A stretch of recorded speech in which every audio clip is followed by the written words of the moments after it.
So we brought a video of Giselle's class to Daphna Shohami, a neuroscientist at Columbia University. I buy it. It makes great sense to me. I mean, the brain is really in many ways wired for actions, right? It's really not wired to sit passively and absorb any information. But I think where I'd not fully agree is the idea that more activity is always good. More brain activity in more places does not equal more learning or better memory. Okay.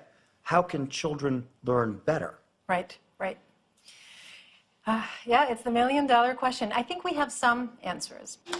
The brain learns when things are surprising and interesting. What is going on here? So if I give you a $20 bill, now, all of a sudden, you'll sort of have a burst of activity in your dopamine neurons. They fire. But if I do that regularly, like every 5 minutes, I give you $20, your dopamine neurons will stop firing.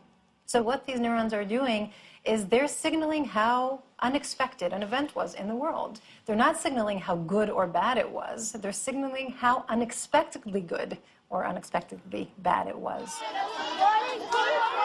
So keeping things a little bit noisy and a little bit different is actually really beneficial for learning in many different ways. Yeah, hold your horses. Yes, that's an idiom. Neuroscience says there's something else important going on here. When you're learning things, just even in life, you connect it with a type of feeling. And so the main emotion we want you to feel in a whole brain classroom is fun. Seriously? Our brain was evolved to survive. We need to remember things that were of emotional and social significance.